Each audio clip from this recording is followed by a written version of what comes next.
लिए उसकी बात को अनुसरण सोचो, चिंतन करो, अनुभव करिए। तो दो बातें हैं, कभी कभी व्यक्ति प्रधान है तो वक्तव्य प्रधान नहीं है, और कभी कभी वक्तव्य प्रधान है तो व्यक्ति प्रधान। जैसे एक बार एक दुष्ट के यहां कुछ जनहानि हो गई, तो दुष्ट ने, जो उसके घर की स्त्रियां थी वो करो क्रंदन कर रही थी, तो दुष्ट ने उन्हें ज्ञान उपदेश करना शुरू किया।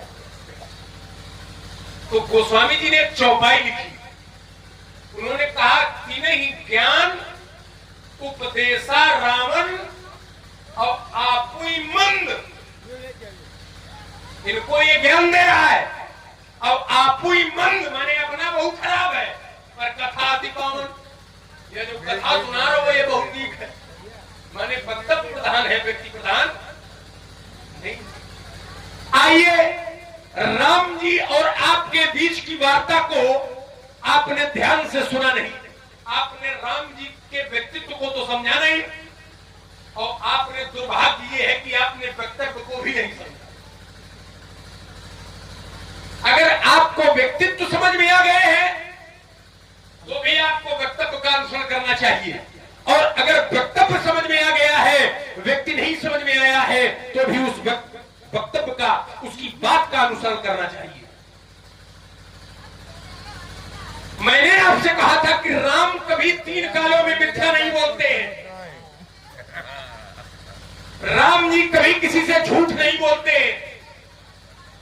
तो आपने अनिश्चयवाचक, अच्छा राम जी ने चलो कह दिया, वही क्यों बोले अनिश्चयवाचक है, तो आयस का कही कि मोही मोही माने ये तो निश्चय है मेरे लिए, यहां आपका ध्यान नहीं है, यहां आपका, जहां ध्यान आपका जाना चाहिए वहां ध्यान आपका गया नहीं, और जहां नहीं जाना चाहिए वहां छलांग लगाए पड़े हो। सोचो, विपरीत स्थितियां है ना। कोई शब्द और राम जैसा व्यक्ति कहे, लोग राम की सौगंध खाते हैं सच बोलने में। राम का इतना बड़ा वैशिष्ट विशेषण है, राम की शपथ करते हैं, और राम अगर कह दे तो फिर किसी शपथ की आवश्यकता नहीं है। हमारी बात यह थी, आपने किनारा काट के अपनी बात प्रस्तुत की, चलो आओ, आपने कहा कि सम्मान, बोले हमसे ज्यादा सम्मान किसी का नहीं हुआ है, जय हो। अच्छा एक बात बताओ, जिसका दुनिया सम्मान करती हो वो भी तो कहीं से आशीर्वाद लेता होगा। साधु पुरुष जो होता है, संत जो होते हैं, महापुरुष जो होते हैं, महात्मा जो होते हैं, उनको दुनिया दंडाकार होकर प्रणाम करती है, पर उस प्रणाम पर वो ध्यान नहीं देते हैं, वो उस परमात्मा पर ध्यान देते हैं कि जहां वो प्रणाम करता है।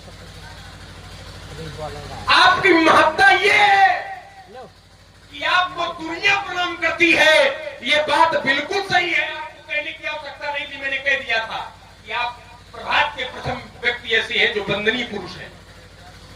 अश्वस्थामा बलिर्व्यासो हनुमानश्च विभीषणा कृपा परशुरामश्च सप्तम ते चिरजीविना, आप इसके अंतर्गत आते हैं।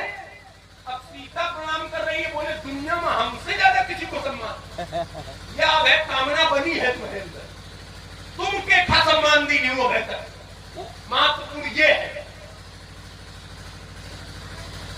महत्वपूर्ण ये नहीं है कि हमको लोगों ने इतना खिलाया, इतना पिलाया, इतना प्रणाम किया, सब व्यवस्था की, हमने कभी किसी निर्धन को कुछ धन दिया, हमने कभी किसी दीन को आशीर्वाद दिया। महत्वपूर्ण ये है, लाभ तो सब पढ़े हैं, ग्राम में बखिरा में एक कहावत है, बच्चा कितने पढ़े। विशेषता ये है, बोले हमारी प्रतिष्ठा की भूख नहीं है,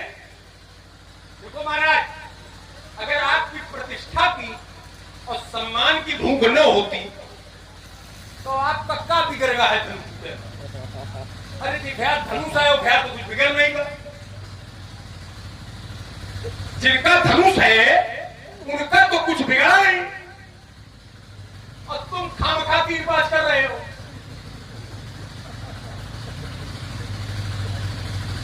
परशुराम जी का कुछ नहीं गलित हुआ है, कुछ हानि नहीं है परशुराम जी।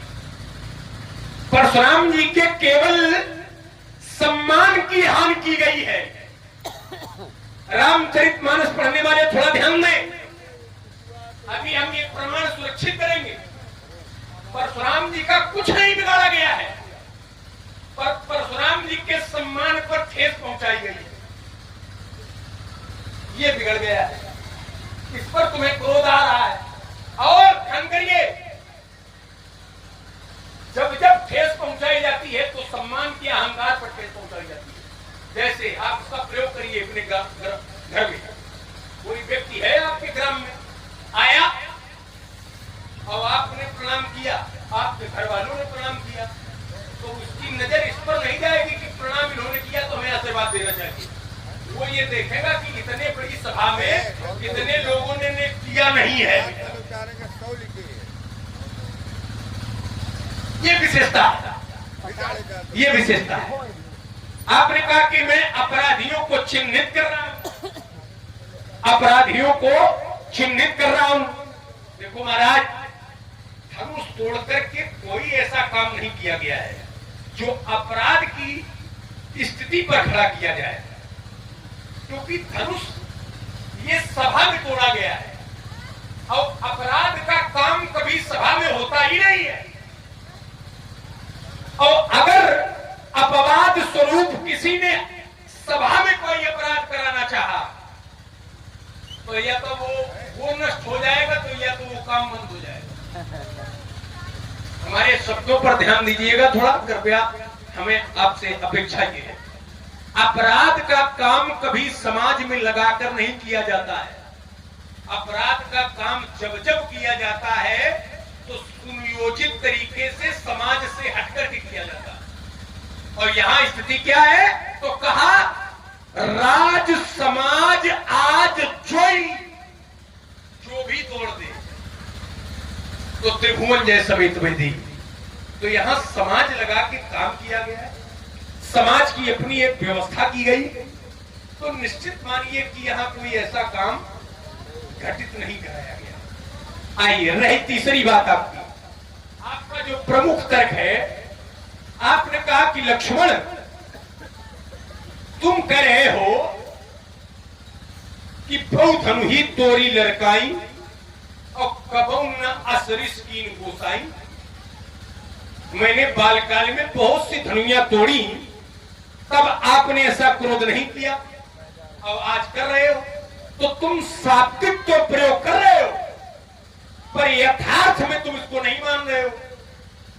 क्योंकि जब एक धनुष तोड़ने वाले के लिए चला था तो तुमने बहुतों को सावधान किया था, सजग किया था, पर जब तुमने धनुइयां तोड़ी तो तुमने किसी को सजग सावधान नहीं किया। देखो महाराज, हमने सावधान इस धनुष के लिए नहीं किया है, ये समझ लो आप, ना हमने सजग धनुष के लिए किया है। हम ये जानते, आप नहीं जानते हैं पर हम जानते हैं। हमने धनुष के लिए सजग नहीं किया है, हमने धनुष तोड़ने वाले के लिए सजग किया है। क्योंकि उसकी प्रभुता से आप भले न परिचित हो, पर मैं परिचित हूं। मैं भली प्रकार जानता हूं उसके व्यक्तित्व को, उसके प्रभाव को, उसके कृतित्व को। तो मैंने धनुष के लिए नहीं किया है, मैंने धनुष तोड़ने वाले के लिए किया। चौथी बात, आपने कहा कि ममता हमें भगवान से है, इस धनुष से नहीं है। देखो महाराज, जो भगवान से ममता होती है वो ममता कभी किसी का विनाश तो कराती ही नहीं है, वो अनहित तो कर ही नहीं सकती है। भगवान से की गई ममता कभी किसी का प्रतिकार नहीं करती है, क्योंकि भगवान का एक ही नियम है। भगवान कहते हैं कि सातो सम मोहि मैं जग देखा और मोते अधिक संत कर देखा। जो मुझको सब में देखता है